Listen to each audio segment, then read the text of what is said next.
Kohai Senpai noticed you. Hello les dangos et bienvenue dans les Yuri sans sushi. Une promesse est une promesse et cette vidéo elle sortira un jour ou un autre. Et ce jour est venu. Il est temps de vous présenter l'un des piliers de l'œuvre Yuri. L'un des Yuri m'ayant fait découvrir que les japonaises aussi pouvaient être frustrées dans un internat.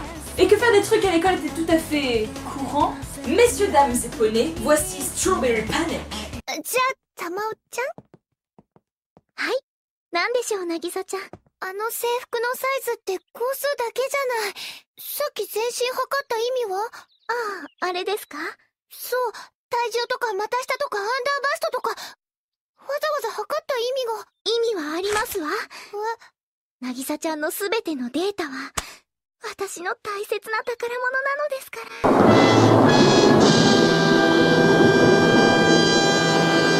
Vous connaissez maintenant la formule par cœur, pas besoin de la répéter, n'est-ce pas? Bon, pour ceux qui ne suivent pas et qui sont tombés sur cette vidéo par hasard ou égarement, bonjour déjà. Bon, on va d'abord prendre le Yuri, on va l'analyser à travers les graphismes, l'intrigue, les personnages, ainsi que les OST, mais après, ça ne tenait qu'à moi, je rajouterai un peu de ciboulette. Nous allons également attribuer une note ainsi que des conditions de visionnage pour ce Yuri. Cependant, avant toute chose, j'aimerais vous partager mon avis sur ce manga. Parce que selon mon point de vue, ce manga n'est pas aussi innocent qu'il n'y paraît. Je veux dire que c'est un internat exclusivement composé de filles qui sont pratiquement toutes lesbiennes. Bon, après j'ai une petite hésitation pour la marâtre, mais après tout le reste du personnel n'est pas hétéro. Imagine un peu comment ça se passe si tu prends le point de vue d'un personnage qui n'est pas innocent. Genre Shizuma ou Kaname, tu crois que c'est tous les jours rose pour elle? Tu crois qu'elle ne voit pas les filles en train de baiser sous ses arbres ou à côté du tronc? Mais bref, je divague. Oh, et je vous déconseille Deadman Wonderland si vous êtes hématophobique. Bon, je vous ai pas montré le début de ce Yuri, mais c'est très émotionnel. Préparez-vous à plonger dans du drama. Car oui, Yuri rime avec sushi après tout. Strawberry Panic? Bon, on va l'appeler Strawberry, ce sera plus rapide. Donc Strawberry a été premièrement conçu en manga, sorti en décembre 2005, et première parution en animé en avril 2006. Que j'ai si ça vous intéresse. Concernant les graphismes, je trouve les personnages très beaux dans l'ensemble, les personnages secondaires sont très bien dessinés également, et bien sûr toujours un effet supplémentaire pour les personnages principaux, et Dieu sait combien il y a de nanas dans ce manga. J'ai pas compté parce que... bon, tu verras plus tard de toute manière. Concernant l'intrigue principale, tu débarques avec la petite Nagisa, une adolescente prépubère innocente, qui va chercher à revoir la nympho de l'établissement parce qu'elle n'a pas pu s'empêcher de mouiller sa culotte quand elle l'a vue. Quoi? Me regarde pas comme ça, c'est totalement vrai, regarde!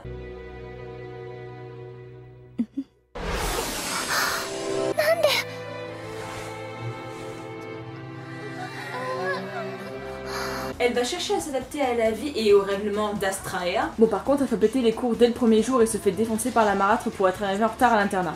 Et tout le monde se fout de sa gueule tout le temps parce qu'elle est putain innocente et ignorante.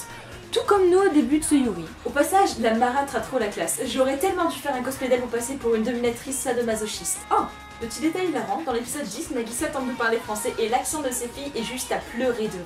Ceci dit, nous n'avons pas seulement l'intrigue principale dans ce manga, sachez que chaque épisode va vous raconter la vie de l'un des autres personnages existants, parce que Nagisa est ultra sociable et surtout parce qu'il y a une tonne de personnages. En parlant de ces derniers...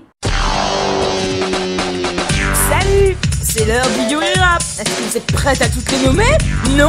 Rien à foutre! Alors, accrochez-vous à vos chaussettes! Vous êtes la meilleure! Tout savoir au compteur, je suis déterminée à toutes les citer!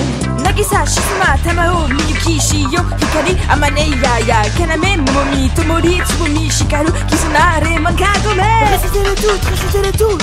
Récitez-les toutes! Récitez-les toutes! Bon, maintenant que vous avez les noms des personnages en tête et surtout le poké rap qui va vous vieillir de quelques années, il est temps de parler de ce beau peuple. Je n'ai parlé que des deux protagonistes principaux, à savoir Nagisa et Shizuma. Et peut-être un peu de Tamao, parce que les triangles amoureux, c'est toujours aussi délirant. Nagisa peut être décrite comme étant notre représentation lors de la découverte du shoujoai, spectateurs innocents, et encore peu préparés à ce monde merveilleux qu'est le Yuri dans un internat. Elle va tout faire, vraiment tout faire, pour comprendre pourquoi elle mouille autant devant une personne. Puis l'incarnation même du Yuri se présente devant nous. Laissez-moi vous présenter Shizuma en chanson. Les cheveux gris volants au vent, tu l'as croisé pourtant, tu sais que tu ne pourras plus jamais l'ignorer. Tu lui cries dessus, tu voudrais te déchaîner, puis tu t'aperçois que tu tombes à ses pieds. Ignorante à terre, tu me bien de défaire de ces chaînes que le Yuri est en train de faire. Mais crois-moi, une fois qu'elle t'aura goûté, elle voudra juste se barrer. Merci Shizuma, tu te trouves dans mon top 10 des personnages préférés dans les Yuri. Quant à Tamao, c'est une putain de stalker. Oui, encore une, oui, qui va vouloir... Attends, C'est pas assez compréhensible. Vouloir Nagisa. Sous toutes les formes de ce vouloir-là. C'est une psychopathe. N'approchez pas Tamao. En même temps, après, pendant tout le long de la série, elle va ramasser les miettes. Mais entre nous, elle est bloquée dans la friendzone. Quant à la bande son de Yuri, je dirais qu'elle est riche et représente très bien l'œuvre. Mais attention, parfois les OST sont très molles. Nous avons même droit à des chansons de couvent après tout. Nous sommes dans un putain d'internat chrétien. Je n'ai rien contre les internats de ce type. Seulement ce style est très délicat à développer, sachant que l'homosexualité va à l'encontre de ce principe. D'après mes connaissances, si j'ai tort, venez me corriger dans les commentaires. Après, il existe d'autres Yuri reliés à la religion comme Maria Gassama Mitele ou encore Maria Holic. L'un des deux m'a traumatisé, à vous de deviner lequel. Indice, c'est lié au physique des personnages. Plus particulièrement le nez. Quant à la note de ce Yuri, je lui donnerai une note de 8,5 sur 10. Pourquoi si peu? Parce que je me suis fait terriblement chier par moments, malgré ma volonté à vouloir connaître la fin de cette histoire. Également à cause du contexte religieux qui ne me plaît pas complètement, mais bien sûr, c'est une de mes préférences. Concernant les conditions de visionnage, je n'ai pas de conditions particulières pour ce manga, je vous conseille juste de le regarder genre 2 épisodes par session. Restez au calme, posez, ne pas en avoir une overdose, amusez-vous. Je vous dis donc à une prochaine fois pour un Yuri sans sushi, qui sera sur ma Bible Yuri. En attendant, faites attention. Et à une prochaine semaine les ramen.